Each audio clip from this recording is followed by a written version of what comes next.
Tonight, the president's defense as coronavirus infections surge across the country. He gives a wide-ranging interview. I'll be right eventually. Saying the virus will disappear. Desperate measures as Florida records 350,000 cases of coronavirus. Miami tries to control the situation with a curfew. And in New York City, outrage over this video of hundreds jamming the streets as the city is set to reopen more public places. Kids at risk. The World Health Organization warns of a dangerous decline in vaccinations because of coronavirus. What parents need to know. Anarchists and agitators. The president weighs in on violent clashes overnight in Portland. The city's mayor says federal officers are only making the situation worse. Celebrating a trailblazer, recognizing the nation's first black female doctor, and shining a new spotlight on the lack of black female physicians more than a century later. And airmail, the creative way one town is getting books to kids during the pandemic. This is NBC Nightly News with Kate Snow.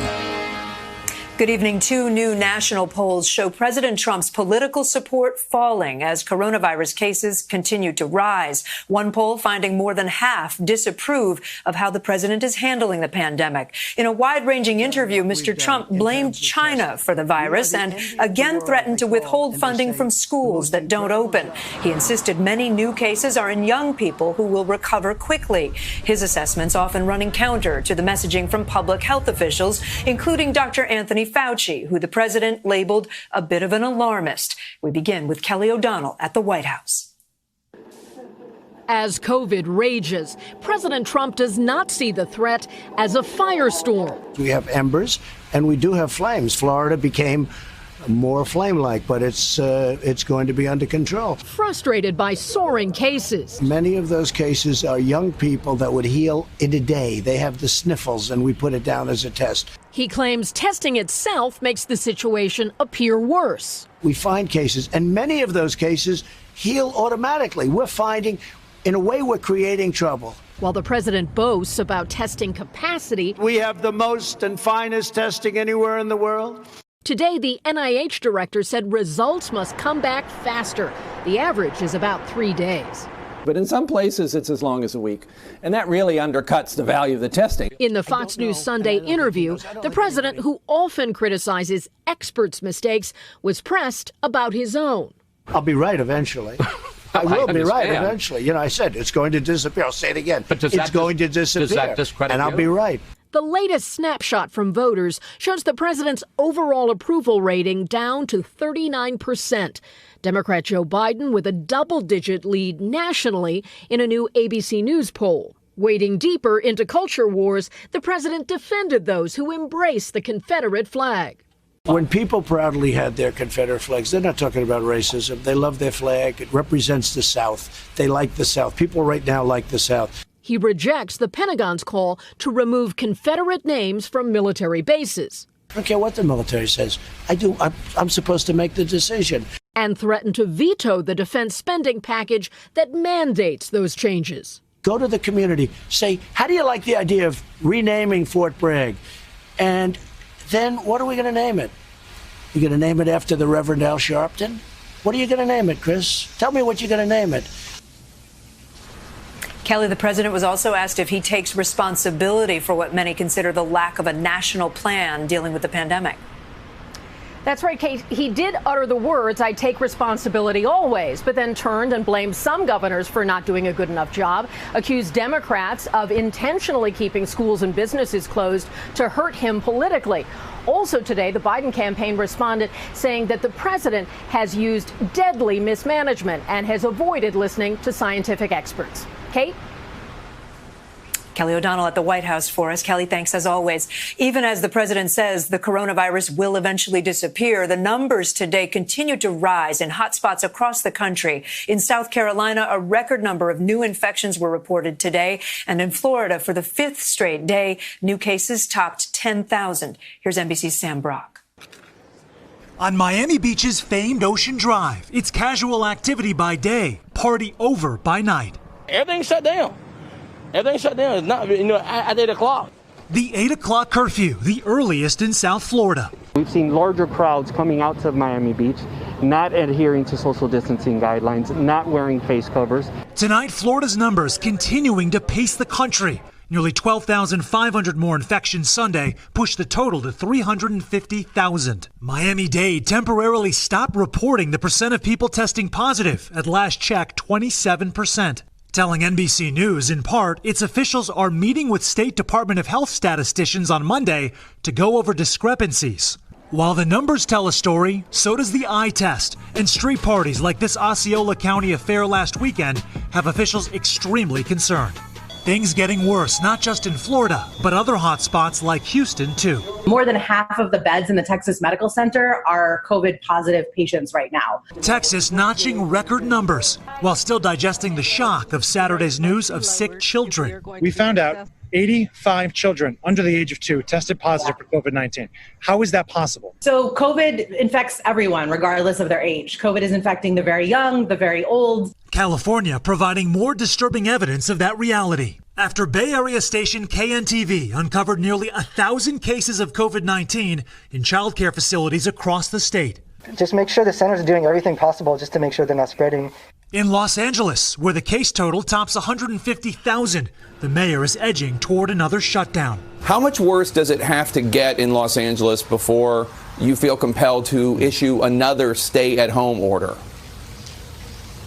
Sure. Well, I think we're on the brink of that. New York City, once beyond the brink, now entering phase 4 of reopening Monday, is hoping not to slide back after scenes like these. A street party in Astoria, Queens, that looks like a playbook of what not to do during a global pandemic. Hundreds gathered in close quarters, partying with no masks. A fresh reminder, Americans should not be letting their guard down during this crisis. And Sam, you talked about kids. There's new information about older children and the spread of the virus. What do we know? Yeah, Kate, a new study out of South Korea that looked at 65,000 people. So a huge study found that 10 to 19-year-olds are just as likely, if not more likely, to transmit the virus as adults. A scary thought with schools opening next month. Kate? Absolutely. Sam, thank you. More violence last night in parts of Portland, Oregon. Protesters lit a police union building on fire, and the city's mayor says federal agents who've been deployed there, many without identification, are not helping the situation. Erin McLaughlin is there for us again tonight. Tonight in Portland, Oregon, a city stunned but exhausted, bracing for the possibility of more violence. This is the Portland Police Bureau. This event has been deemed a riot. Overnight running street battles between protesters and local police. The office of the Portland Police Association set on fire. Unmarked federal agents with no insignia other than police sprayed tear gas and beat back protesters. President Trump addressed the protests on Fox News Sunday. If we didn't take a stand in Portland, we've arrested many of these leaders. If we didn't take that stand, right now you would have a problem like they were going to lose Portland. Who are you? This is Portland's mayor argues video showing federal agents pulling a protester into an unmarked van has made the situation worse. Ted Wheeler's also the city's police commissioner. The situation was definitely de-escalating here in the city of Portland. Federal troops came in last Saturday and they blew the whole thing up when they started attacking nonviolent demonstrators. A Department of Homeland Security memo leaked to the New York Times warns the agents need training. The memo reads, moving forward, if this type of response is going to be the norm, specialized training and standardized equipment should be deployed to responding agencies. The DHS has no immediate comment. The department says they sent agents to protect federal property. NBC News has not verified the contents of the memo. For 6 weeks, the city has endured nightly violence. Protests triggered by the death of George Floyd and concentrated around a small area of law enforcement buildings. Protester Beverly Barnum says they will be back tonight. We can't turn a blind eye forever. Yes, our families matter and we need to protect them. But we essentially all are family. Our community is our family, and we have to take care of each other. Erin, Oregon is suing the federal government. Is that lawsuit still moving forward? Kate, it is. Oregon's Attorney General is seeking a temporary restraining order to stop what she argues are unlawful arrests by federal agents. She could be in federal court as soon as tomorrow. Kate? Aaron McLaughlin with us in Portland. Thank you. For the first time since his death on Friday, the family of Congressman John Lewis is speaking out. Henry Grant Lewis told a story about what it was like to run errands with his big brother. Should have took 10 minutes max. It would take us 3.5 hours because he would shake every hand, take pictures with everybody that wanted to take pictures. And that's the kind of person my brother was. The family's still making arrangements for a memorial. Tonight, experts are warning fewer kids are getting routine vaccinations because of coronavirus fears. Our Dr. John Torres has the story. Rebecca Tatami is a mother of 3 living in Boston.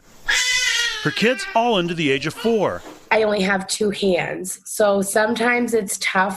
And since the COVID-19 outbreak, Rebecca has been reluctant to take her children for their wellness exams and vaccinations. My concern was bringing them into an environment where there may be people that are COVID positive.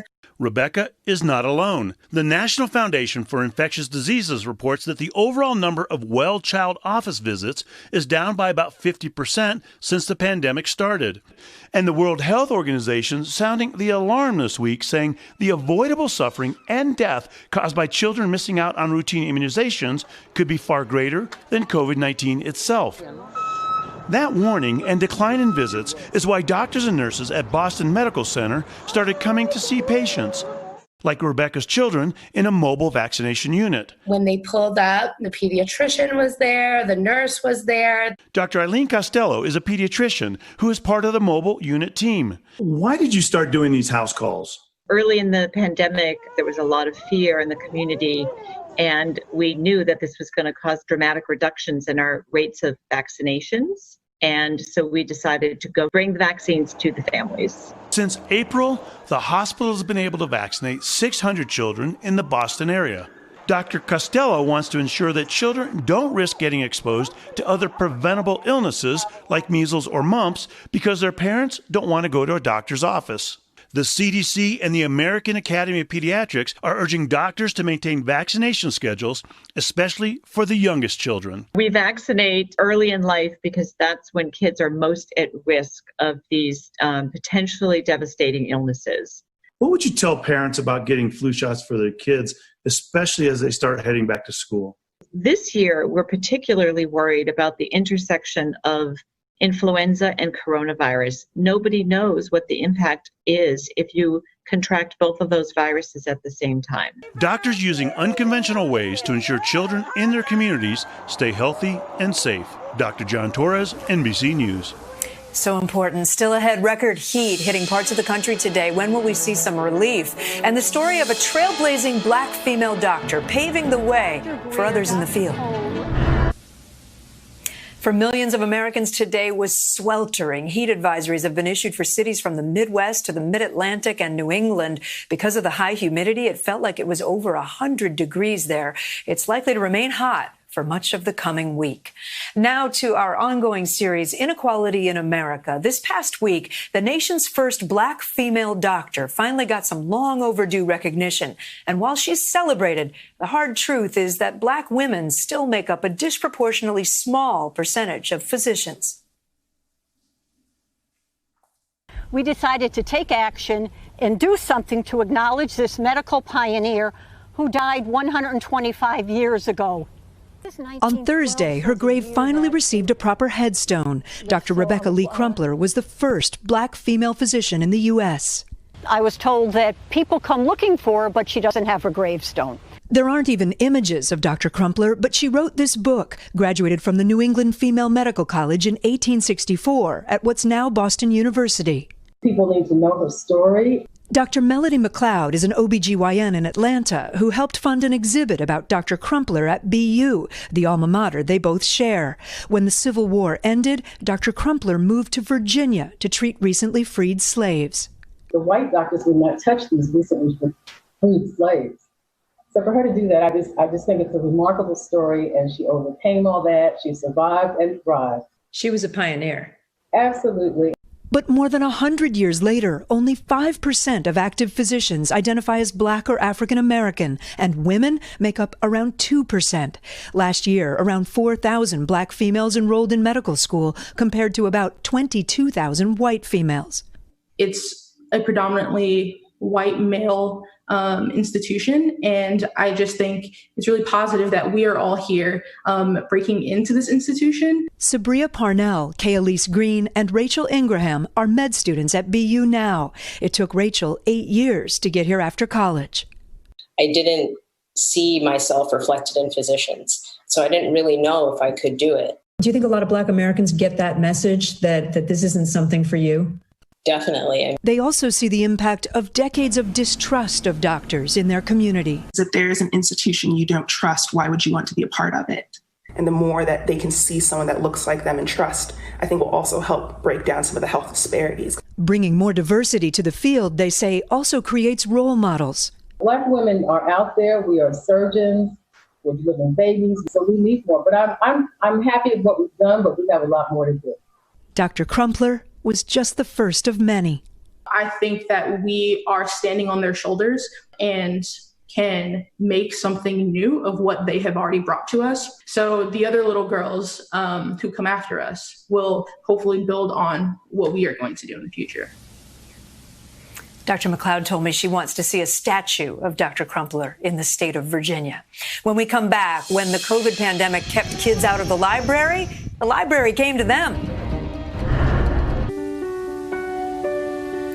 There's good news tonight out of Virginia. When the pandemic shut down libraries there, folks got creative, really creative. Here's NBC's Kevin Tipple. Look, up in the sky. It's a bird. It's a plane. It's a book. Yes, here in Montgomery County, Virginia, the middle school library is beating the pandemic by delivering books to kids with a drone. 10-year-old Camden Robertson couldn't believe his eyes. I was like bouncing off the walls, crazy excited. Making sure kids get their summer reading is the brainchild of middle school librarian Kelly Pasick, and it's free. I've seen lots and lots of smiles from happy kids with their books. So it is certainly exciting to get a package from the drone. And then when you open the package and you've got the book that you've been waiting to read or that you have asked for and it comes right to your house, that's really an exciting time. The school board partnered with the parent company of Google to deliver the books, which arrive by airmail, literally. Camden received John Grisham's Theodore Boone Kid Lawyer. To participate, kids can order the books online. Some 600 students in the Christiansburg, Virginia area are eligible. Camden's mom got him and his brother involved. She told me, hey, do you want to get a book delivered by a drone? And I'm like, heck yeah. Camden's just happy he's got bragging rights on his street. I've been telling my friends, oh yeah, I'm the first person in the world. Wing is the name of the drone service, the first to receive permission to deliver packages by air in the United States. They're also doing it in Finland and Australia. And hey, if they can deliver books, maybe they can deliver other things too. What are you going to do when they start delivering your homework by drone? Oh, I don't know. Maybe you'll be hiding under your bed that day. Kevin Tibbles, NBC News, Chicago. That is NBC Nightly News for this Sunday. A quick note, before everything shut down, I sat down with world-renowned chef Marcus Samuelsson at his restaurant in Harlem to have some special drinks and hear his inspiring story. You can find that at NBCnews.com/thedrink on demand or wherever you get your podcasts. I'm Kate Snow. For all of us here at NBC News, stay safe and have a great night.